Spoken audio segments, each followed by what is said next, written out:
সবাইকে স্বাগতম জানাচ্ছি চট্টগ্রাম সরকারি মহিলা কলেজের সমাজবিজ্ঞান বিভাগের একাদশ শ্রেণীর সমাজবিজ্ঞান বিষয়ের অনলাইন ক্লাসে। আশা করি তোমরা সবাই ভালো আছো। এই প্যান্ডেমিকের সময় ঘরে বসে তোমরা যাতে তোমাদের পড়াশোনা চালিয়ে যেতে পারো সেই জন্য আমাদের অনলাইন ক্লাসগুলো নেওয়ার প্রচেষ্টা। আশা করি তোমরা এই অনলাইন ক্লাসের সুবিধা ভোগ করে সবাই তোমাদের নিজের পড়াশোনাগুলো চালিয়ে যাবে আশা করি। আজকে আমি সমাজবিজ্ঞান বিষয়ের একাদশ শ্রেণীর সমাজবিজ্ঞানের প্রথম পত্রের দশম অধ্যায় নিয়ে আলোচনা করব। আমি মোহাম্মদ শাহেদ পারভেজ, লেকচারার, সমাজবিজ্ঞান বিভাগ, চট্টগ্রাম সরকারি মহিলা কলেজ। প্রথমত দশম অধ্যায়ের আমি এর আগে দুইটা ক্লাস নিয়েছি তোমাদের। এই দুইটা ক্লাসে আমি সামাজিক স্তরবিন্যাস সম্পর্কে বিস্তারিত আলোচনা করেছি এবং সামাজিক স্তরবিন্যাসের তত্ত্বগুলো নিয়েও আলোচনা করেছি। আজকে আমি বেসিক্যালি সামাজিক অসমতা নিয়ে আলোচনা করব।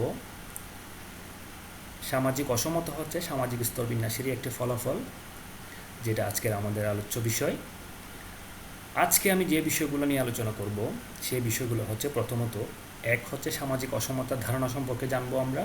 দুই, সামাজিক অসমতার উৎপত্তি ও প্রকারভেদ সম্পর্কে আলোচনা করব। তিন, জেন্ডার ধারণা সম্পর্কে আমরা আলোচনা করব। চার, জেন্ডার সম্পর্কিত বিভিন্ন মতবাদ সম্পর্কে আলোচনা করব। আশা করি তোমরা মনোযোগ দিয়ে ক্লাসটা শুনবে এবং বইয়ের সাথে মিলিয়ে বাড়ির কাজগুলো সম্পন্ন করে ফেলবে। বাড়িতে বসে বসে এই দশম অধ্যায়ের সব শিক্ষণীয় বিষয়গুলো তোমরা শেষ করবে। আচ্ছা, আমি আজকে আলোচনা শুরু করছি। প্রথমত আজকে আমরা সামাজিক অসমতা নিয়ে আলোচনা করব। সামাজিক অসমতা কি? আমরা সবাই জানি বেসিক্যালি সমাজের মানুষ হিসেবে আমরা সমাজের অনেক কিছু সম্পর্কে ধারণা লাভ করি, কিন্তু পরীক্ষায় আমরা এই সামাজিক বিষয়গুলো ভালো করে গুছিয়ে লিখতে পারি না, বা এই গুছিয়ে না লিখতে পারার একটা কারণ হচ্ছে টপিকগুলো ভালো করে বুঝতে না পারি। টপিকগুলো যদি আমরা বুঝতে পারি তাহলে আমাদের পরীক্ষায় প্রশ্নের যে কোনো কঠিন প্রশ্নের অ্যান্সার দিতে আমাদের কোনো সমস্যা হওয়ার কথা না। আচ্ছা, আজকে আমি সামাজিক অসমতা নিয়ে আলোচনা করব। সামাজিক অসমতা নিয়ে আলোচনা করার আগে একটু করে বলে নিচ্ছি, আমরা সামাজিক স্তরবিন্যাস আলোচনা করেছিলাম। এই সামাজিক স্তরবিন্যাসটাই কিন্তু সমাজে অসমতা তৈরি করে। আমরা যদি সামাজিক স্তরবিন্যাসের ইতিহাসটা দেখি, কার্ল মার্কস যে তথ্যটা দিয়েছেন, এই তত্ত্বে তিনি বলেছেন সামাজিক স্তরবিন্যাস প্রত্যেকটা সমাজে বিদ্যমান। শুধুমাত্র আদিম সাম্যবাদী সমাজে তিনি সামাজিক স্তরবিন্যাসের কথা অস্বীকার করেছেন। আদিম সাম্যবাদী সমাজের পরের সমাজ হচ্ছে দাস সমাজ। এই দাস সমাজে দাস মালিক এবং দাসদের মধ্যে ব্যাপক অসমতা বিরাজ করত, কারণ দাস মালিক সব সুযোগ সুবিধা ভোগ করত এবং দাসকে সব ধরনের রাজনৈতিক, সামাজিক এবং অর্থনৈতিক অধিকার থেকে বঞ্চিত করত।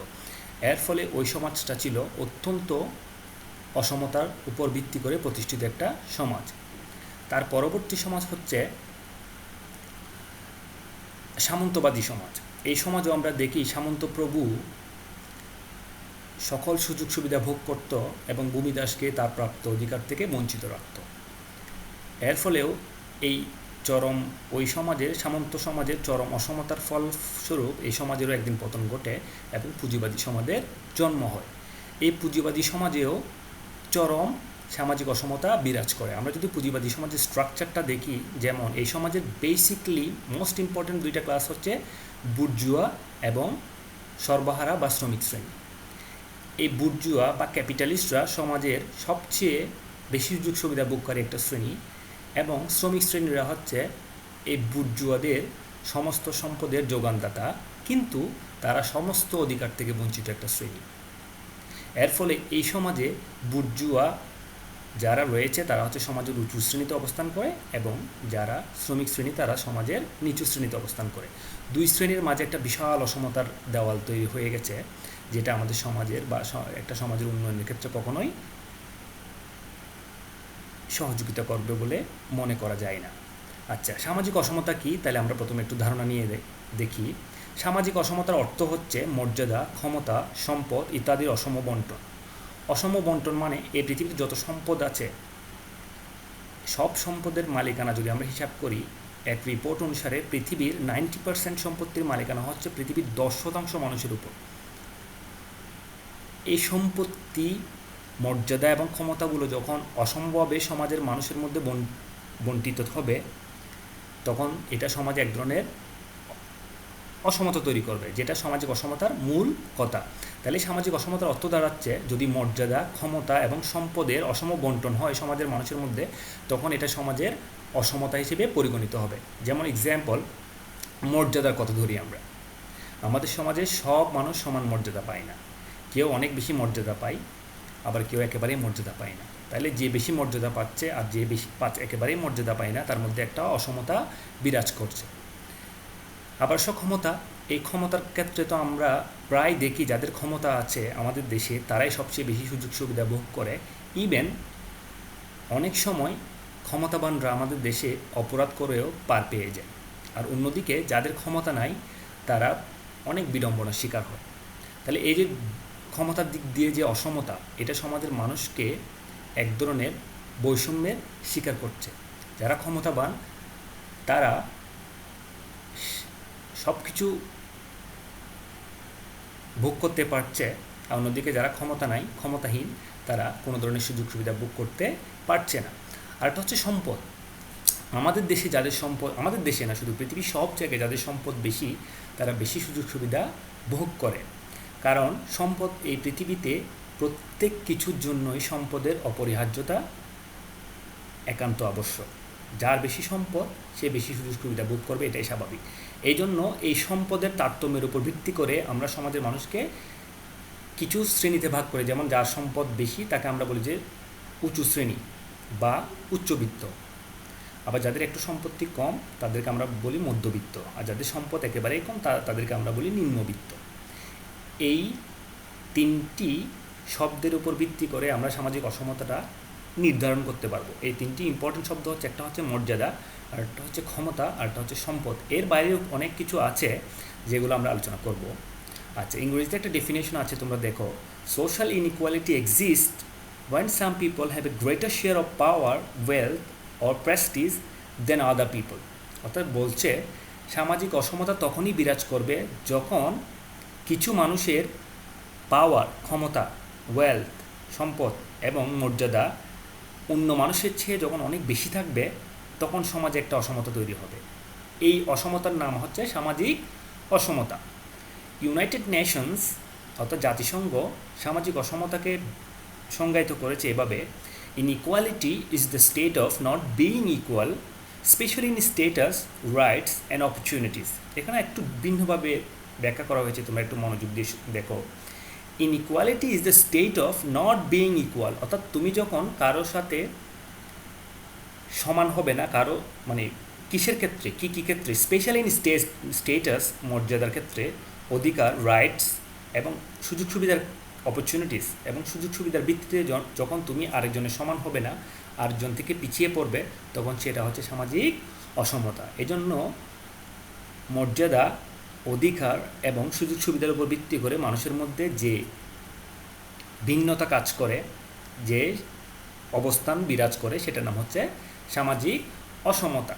তাহলে আমরা বুঝতে পারলাম সামাজিক অসমতা হচ্ছে মর্যাদা, ক্ষমতা এবং সম্পদের অসম বন্টন। অর্থাৎ এই সামাজিক অসমতা কিন্তু মানুষেরই তৈরি, সমাজের মানুষই এই সমাজটাকে অসমতার উপর ভিত্তি করে অসমতাকে একটা প্রতিষ্ঠিত প্রাতিষ্ঠানিক রূপ দিয়ে দিয়েছে, যার ফলে কিছু মানুষ অনেক বেশি সুযোগ সুবিধা ভোগ করে আর কিছু মানুষ তাদের প্রাপ্য বেসিক রাইটসগুলো থেকে বঞ্চিত হয়। এখন আমরা যদি এই অসমতা সারা জীবন, অর্থাৎ আমরা যদি সমাজকে একটা উন্নতির দিকে নিয়ে যেতে চাই, এই অসমতাটাকে আমরা কমিয়ে আনতে হবে আমাদেরকে, ঠিক আছে? এখন নেক্সট চ্যাপ্টারে যাই, নেক্সট পেজে। সামাজিক অসমতার উৎপত্তি কোত্থেকে হলো বা এর প্রকারভেদটা কী? উৎপত্তির কথা বললে এই সামাজিক অসমতা আমরা শুনেছি সামাজিক অসমতার উৎপত্তি আদিম সমাজ থেকে, অর্থাৎ আদিম সমাজেও সামাজিক অসমতা বিরাজ করত।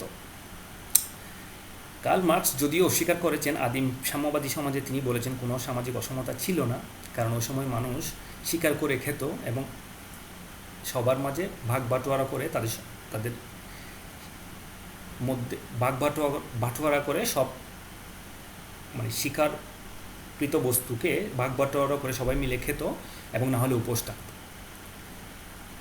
কিন্তু কিছু কিছু সমাজবিজ্ঞানী এই কার্ল মার্কসের এই তত্ত্বটাকে অস্বীকার করেছেন, কারণ তারা বলেছেন যে ওই সময়েও সমাজে যারা সবচেয়ে উৎকৃষ্ট শিকারী ছিল তারা শিকারের সবচেয়ে উৎকৃষ্ট অংশটা পেত, এবং সমাজে যারা সিনিয়র সিটিজেন ছিল মানে যারা সমাজের অভিজ্ঞ লোক ছিল তারা সমাজের কোনো বিভেদ কোনো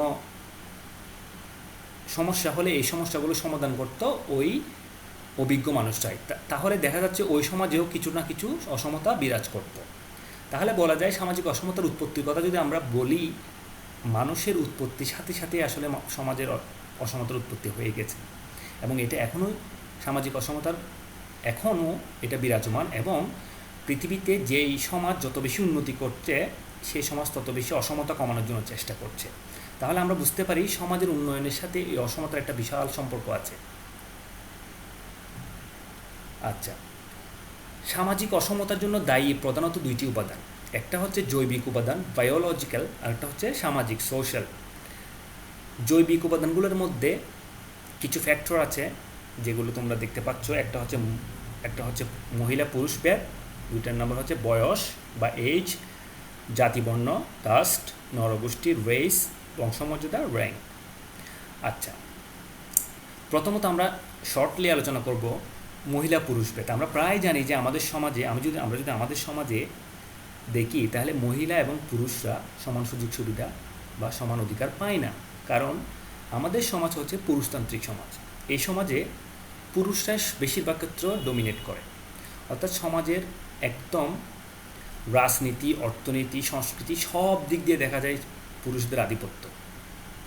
তাহলে এর ফলে আমাদের দেশে এই নারী পুরুষের মধ্যে এখনও ভেদাভেদ রয়ে গেছে। এই জেন্ডার ডিফারেন্সিয়েশন বা জেন্ডার ইনইকুয়ালিটিটা যত কমাতে পারবো আমরা তত বেশি আমরা উন্নতি করতে পারবো। এই জন্য সরকার চেষ্টা করছে বিভিন্নভাবে মেয়েদেরকে নারী শিক্ষা, নারীদেরকে সামাজিক রাজনৈতিক এবং অর্থনৈতিকভাবে প্রতিষ্ঠিত করে সমাজে পুরুষদের সাথে যাতে নারীরা কাঁধে কাঁধ মিলিয়ে কাজ করতে পারে সেই জন্য সরকার অনেক চেষ্টা করছে।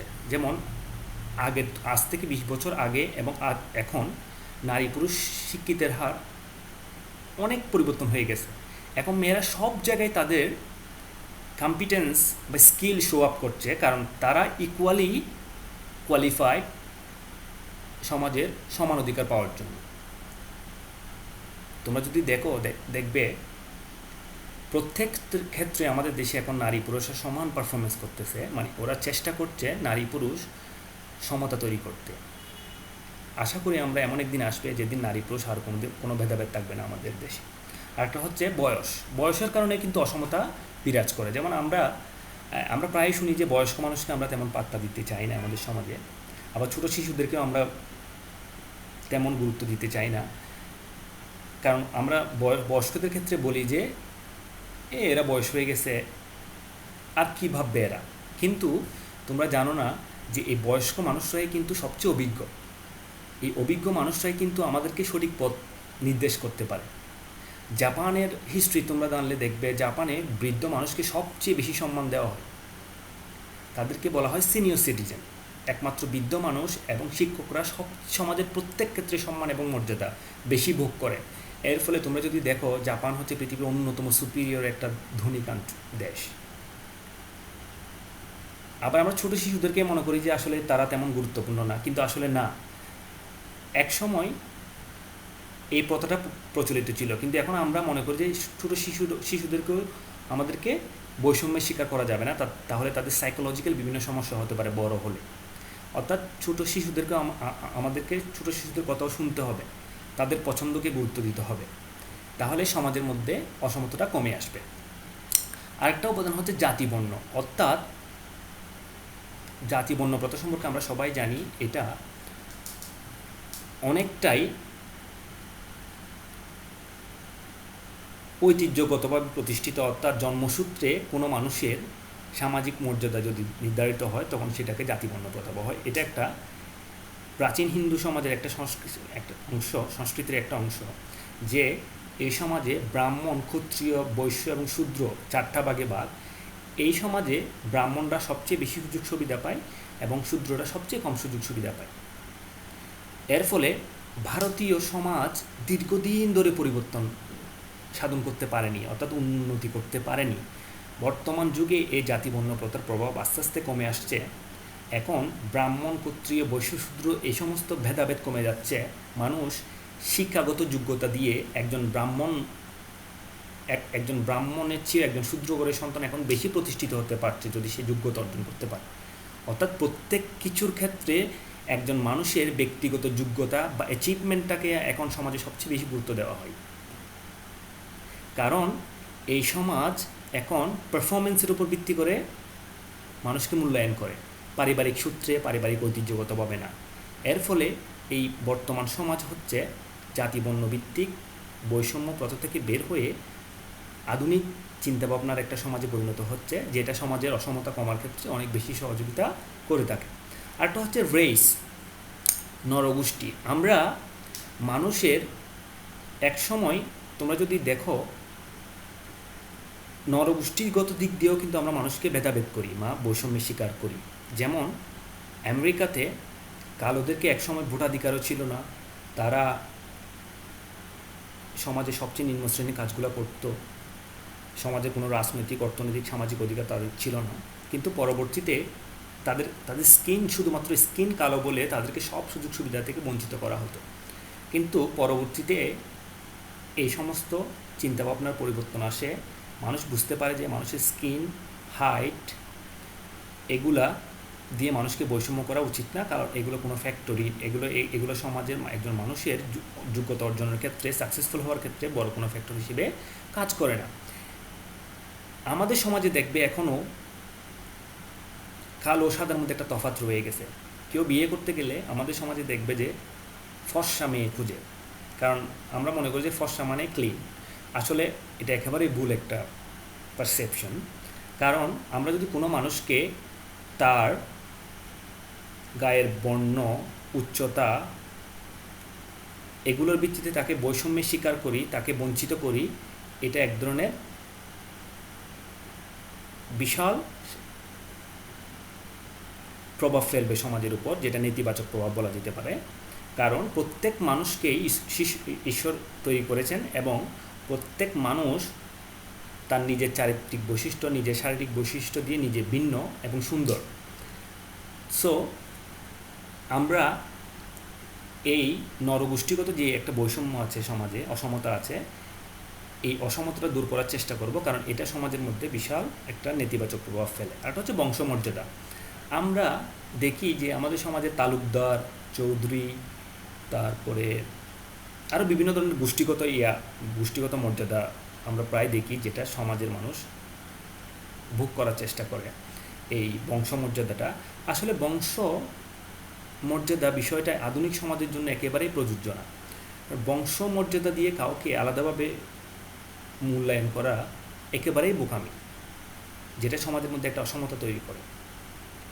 বর্তমান আধুনিক যুগে এই বংশমর্যাদা দিয়ে কাউকে মাপা হয় না বা কারো যোগ্যতা নির্ধারণ করা হয় না। তার অর্জিত জ্ঞান, তার অর্জিত স্কিলের মাধ্যমে একজন মানুষকে বিবেচনা করা হয়। সুতরাং বংশমর্যাদা সামাজিক অসমতার একসময় বিরাট একটা প্রভাবক হিসেবে কাজ করলেও এখন বংশমর্যাদা তেমন গুরুত্বপূর্ণ কোনো ভূমিকা পালন করে না। সুতরাং আমরা দেখলাম জৈবিক উপাদানগুলোর মধ্যে মহিলা পুরুষ ভেদ, বয়স, জাতি, বর্ণ, নরগোষ্ঠী এবং বংশমর্যাদার ভিত্তিতে সমাজে অসমতা দেখা দেয়। নেক্সট চলে যাব, নেক্সট স্লাইডে দেখো তোমরা, এখানে সামাজিক অসমতার জন্য কিছু জৈবিক উপাদানের পাশাপাশি সামাজিক উপাদানগুলো কাজ করে। এই সামাজিক উপাদানগুলো আরও বেশি গুরুত্বপূর্ণ, কারণ আমরা যেহেতু সমাজবিজ্ঞানের ছাত্রী, তাহলে আমরা এই সামাজিক উপাদানগুলোর উপর আরও বেশি গুরুত্ব দিব। সামাজিক উপাদানের এক নম্বর হচ্ছে শ্রেণী। আমাদের দেশে না, পৃথিবীর সব দেশে শ্রেণী একটা বিশাল সামাজিক অসমতার একটা মানদণ্ড বা উপাদান।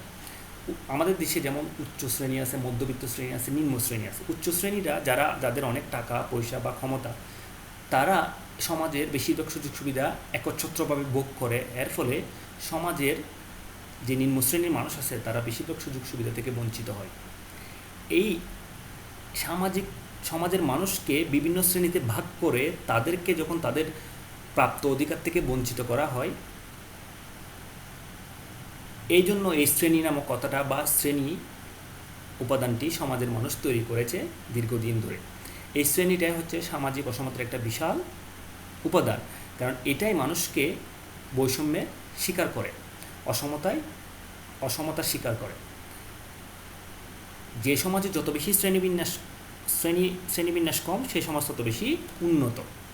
অর্থাৎ শ্রেণী থাকতে পারে, কিন্তু একটা শ্রেণী আরেকটা শ্রেণীর মধ্যে যদি বিশাল অসমতা কাজ করে, তাহলে সেই সমাজ কোনোদিন উন্নতি লাভ করতে পারবে না। তাইলে দেখলাম শ্রেণীও হচ্ছে সামাজিক অসমতার একটা গুরুত্বপূর্ণ উপাদান।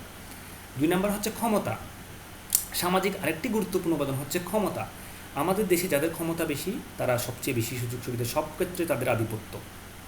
যেমন আমাদের দেশের সবচেয়ে ক্ষমতাবান হচ্ছে পলিটিশিয়ানরা। ইভেন পুঁজিবাদী মানে ক্যাপিটালিস্টদের চেয়েও বেশি ক্ষমতা ভোগ করা হচ্ছে আমাদের দেশের পলিটিশিয়ানরা। এই ক্ষমতার নিয়ন্ত্রক বা এই ক্ষমতার যদি অ্যাকাউন্টেবিলিটি থাকতো, তাইলে সমাজে এত বৈষম্য থাকতো না। অর্থাৎ যার ক্ষমতা আছে সে অনেক সময় অন্যায় করে পার পেয়ে যায়, অন্যদিকে যার ক্ষমতা নাই সে অনেক সময় তার প্রাপ্য জাস্টিস বা ন্যায় বিচার থেকে বঞ্চিত হয়। এর ফলে এই ক্ষমতাবানের উপর আমাদের দেশে এখন যারা পলিটিশিয়ান বা উঁচু লেভেলে যারা আমলা, তারা হচ্ছে সবচেয়ে বেশি ক্ষমতাবান, আর যারা সাধারণ জনগণ এরা হচ্ছে ক্ষমতাহীন। এর ফলে সামাজিক অসমতাটা বিশাল আকার ধারণ করে আছে আমাদের সমাজে। এই ক্ষমতার উপর ভিত্তি করে একটি সমাজ অনেক বেশি অসমতার দিকে ধাবিত হতে পারে। আরেকটি উপাদান হচ্ছে সামাজিক মর্যাদা ও ভূমিকা। অর্থাৎ একজন মানুষের সামাজিক মর্যাদা ও ভূমিকার উপর ভিত্তি করে সামাজিক অসমতা তৈরি হতে পারে। যেমন আমাদের দেশে ক্ষমতাবান যাদের হাতে রাজনৈতিক ক্ষমতা আছে, তাদের সামাজিক মর্যাদা ও ভূমিকা বেশি মনে করা হয়, কারণ তারা সমাজে ক্ষমতার কারণে আমরা সবাই তাদেরকে সামাজিক মর্যাদা দিতে বাধ্য হই। এর ফলে তারাই সব জায়গায় আধিপত্য বিস্তার করে এবং সামাজিক সুযোগ সুবিধাগুলো ভোগ করে। অন্যদিকে সামাজিক মর্যাদা না থাকায় বেশিরভাগ মানুষ সামাজিক অসমতা শিকার হয়। তাহলে আমরা সামাজিক অসমতার জন্য জৈবিক উপাদান এবং সামাজিক উপাদানগুলো দেখলাম এতক্ষণ পর্যন্ত। এখন আসবো আমরা জেন্ডার ধারণা। জেন্ডার কি? আমরা সবাই জানি জেন্ডার কি। আমি তোমাদেরকে এখানে একটা ইংরেজি ডেফিনেশন দিয়েছি। আমি জানি এটা একটু কঠিন হবে তোমাদের জন্য, কিন্তু আমি তোমাদেরকে ব্যাখ্যা করে দিচ্ছি, আশা করি তোমরা বুঝতে পারবে। Gender is used to describe the characteristics of women and men that are socially constructed, while sex refers to those that are biologically determined. প্রথমে বলে দিচ্ছি, জেন্ডার হচ্ছে এমন সমাজের নারী পুরুষের কিছু ধারণা যা সমাজের মানুষ তৈরি করে, আর সেক্স হচ্ছে যেটা একজন নারী বা একজন পুরুষের বায়োলজিক্যাল কিছু বৈশিষ্ট্য। যেমন একজন পুরুষ কখনো বাচ্চা ধারণ করতে পারবে না, এটা তার বায়োলজিক্যাল ক্যারেক্টার বা বায়োলজিক্যাল বৈশিষ্ট্য। একজন নারী বাচ্চা ধারণ করতে পারবে, এটা হচ্ছে তার বায়োলজিক্যাল ক্যারেক্টার। কিন্তু একজন নারী সমাজে কি কাজ করবে, সমাজে কোন কোন ভূমিকা পালন করবে, এগুলো যখন আমরা ডিটারমাইন করে দিই, একজন পুরুষ কি করতে পারবে, একজন নারী কি করতে পারবে না, আমরা যখন এগুলো ডিটারমাইন করে দিই, এটা পুরুষের কাজ, এটা নারীর কাজ, এভাবে যখন আলাদা আলাদা মানুষের ভূমিকাগুলো আলাদা করে দিই, তখন এটাকে বলা হয় জেন্ডার। এখানে আরও বলছে, তোমরা দেখো, people are born female or male but learn to be girls and boys who grow into women and man. অর্থাৎ মানুষ জন্মগতভাবে নারী বা পুরুষ বা মেয়ে বা ছেলে হিসেবে জন্মগ্রহণ করে, কিন্তু আস্তে আস্তে সমাজে say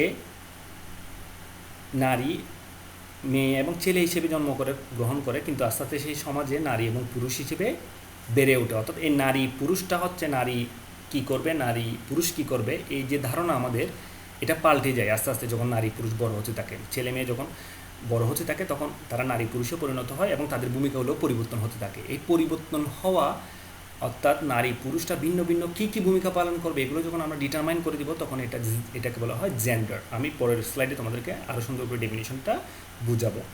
this learned behaviour makes up gender identity and determines gender rule.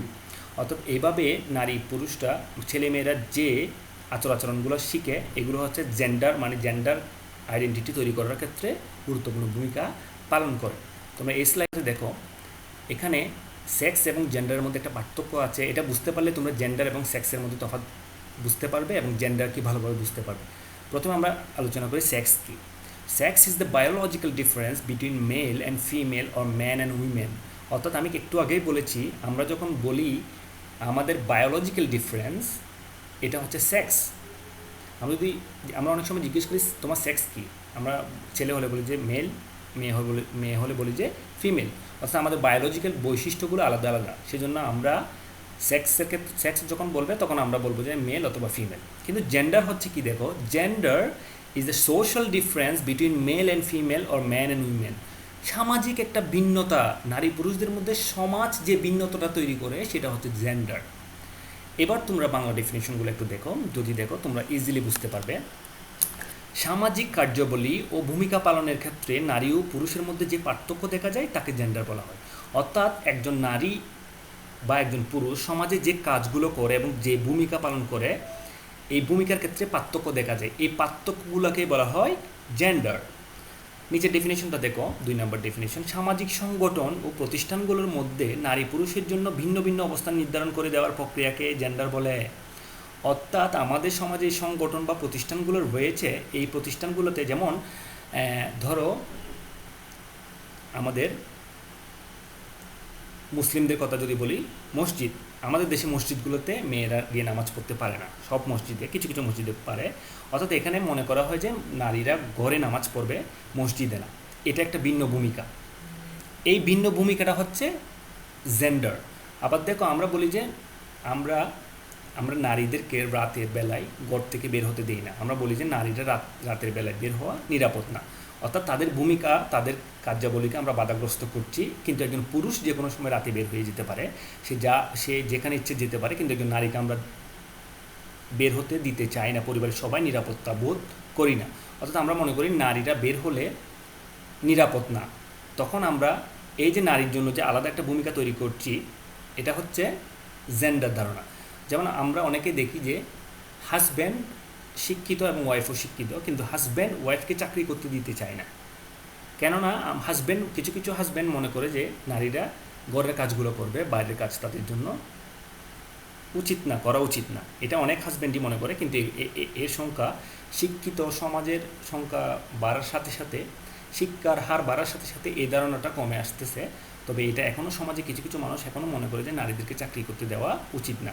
এই নারীদের ভূমিকা যে আমরা বলছি, আমরা তৈরি করে দিচ্ছি, বা পুরুষের ভূমিকা এবং নারীর ভূমিকা যে আলাদা আলাদা তৈরি করছি, এটার নাম হচ্ছে জেন্ডার। এবার জেন্ডার সম্পর্কে আমরা কিছু মতবাদ পড়ব সংক্ষেপে।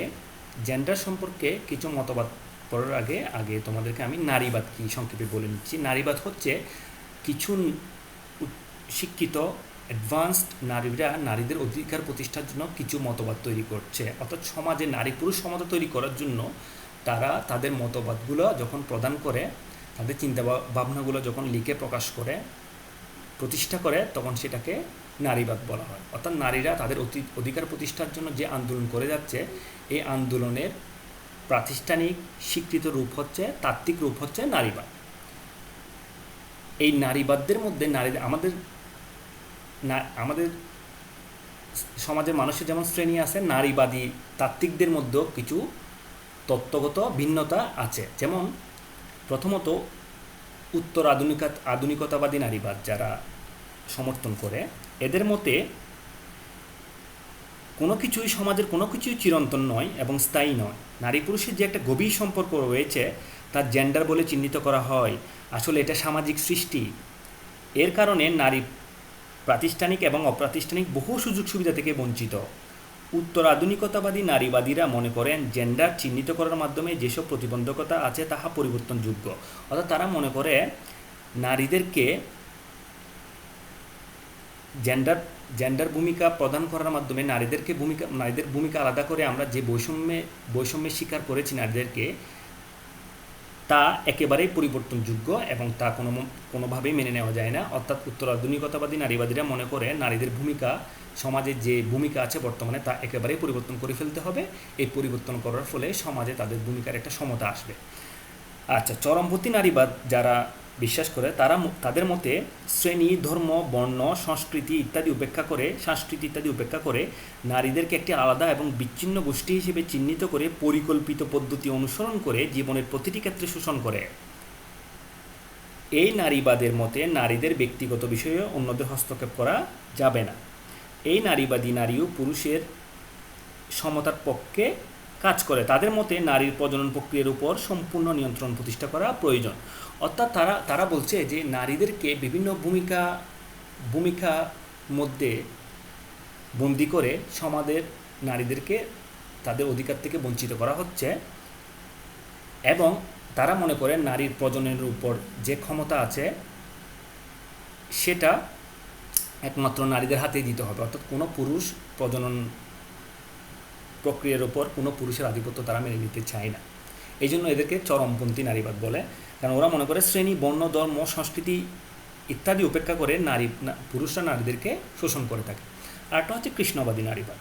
কৃষ্ণবাদী নারীবাদরা মনে করে যে নারীদেরকে তাদের গায়ের রং বা বর্ণের উপর ভিত্তি করে সমাজে একটা বৈষম্য তৈরি করে এবং আলাদা আলাদা করে অসমতার জন্ম দেয়। যেমন আমরা আমাদের সমাজে দেখি যে যারা গায়ের রং যাদের তামাটে বা বাদামি বা ডার্ক, তাদের সমাজে আমরা বিয়ের বাজারে আমরা দেখি যে এই ধরনের মেয়েদেরকে গায়ের বর্ণের উপর ভিত্তি করে আমরা বৈষম্য করে থাকি, কিন্তু এটা আসলেই একেবারেই অযৌক্তিক একটা বৈষম্য, এবং কৃষ্ণ নারীবাদরা এই ধরনের বৈষম্যকে সমাজ থেকে বিলোপের কথা বলে। আর হচ্ছে উদারপন্থী নারীবাদ। এই নারীবাদী নারীগণ বিশ্বাস করে এই নারীবাদ পুরুষতন্ত্রের সংকীর্ণ মতবাদকে অস্বীকার করে। ওরা মনে করে যে পুরুষরা সংকীর্ণ মতবাদ পোষণ করে নারীদের সম্পর্কে। তারা মনে করে নারী ও পুরুষের জন্য ভিন্ন ভিন্ন অবস্থান নির্ধারণ না করে সহ অবস্থানের বিধান করে জেন্ডার ভূমিকা লোপ করা যেতে পারে। অর্থাৎ আমরা যে সমাজে নারী এবং পুরুষের জন্য আলাদা আলাদা ক্ষেত্র তৈরি করেছি, এই ক্ষেত্রগুলো বিলোপ করে তাদেরকে সমাজে সমান অধিকার প্রতিষ্ঠিত করে জেন্ডারের যে একটা বৈষম্য আছে এটা বিলোপ করতে হবে, এবং এটা বিলোপ করা সমাজের জন্য প্রয়োজনীয় বলে তিনি মনে করেন।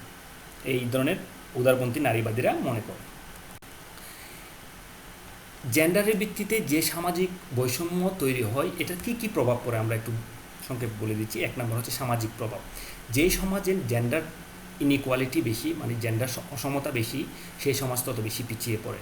যত উন্নত দেশ দেখা যায় তত বেশি নারী পুরুষের সমতা বিরাজ করে। অর্থাৎ আমরা কখনোই 50% এফিশিয়েন্ট পপুলেশনকে কখনোই ঘরের মধ্যে রেখে আমাদের সামাজিক উন্নতি করা সম্ভব নয়। কারণ একজন মা যদি শিক্ষিত না হয়, একজন তার শিশু কোনোদিন শিক্ষিত হবে না। এটা সামাজিকভাবে আমরা একটা অপ্রগতিশীল সমাজের মধ্যে রয়ে যাব। এজন্য নারী পুরুষকে সমতা প্রদানের মাধ্যমে আমরা সামাজিক যে বৈষম্য এটা কমিয়ে আনতে পারবো। আর হচ্ছে রাজনৈতিক প্রভাব।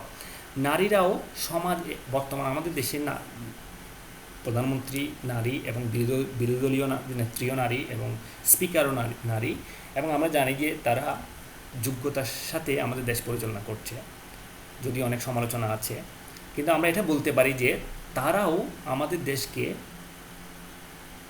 আমি যদি তোমাদেরকে আরেকটা এক্সাম্পল দিই, এখন পৃথিবীর অন্যতম পপুলার 2-3 জন প্রধানমন্ত্রীর মধ্যে 2 জনই হচ্ছে নারী। 1 নম্বর হচ্ছে নিউজিল্যান্ডের জেসিন্ডা আর্ডেন, আরেকজন হচ্ছে জার্মানির অ্যাঞ্জেলা মেরকেল। তোমরা জানো যে এই 2 জন প্রধানমন্ত্রী প্রাইম মিনিস্টার পৃথিবীতে খুবই পপুলার। সুতরাং নারীদেরকে যদি আমরা রাজনৈতিকভাবে প্রতিষ্ঠিত করতে পারি, তাহলে আমাদের সমাজের মধ্যে সমতা তৈরি হবে এবং আমরা সমাজের উন্নতির দিকে এগিয়ে যেতে পারবো। একটা হচ্ছে অর্থনৈতিক প্রভাব।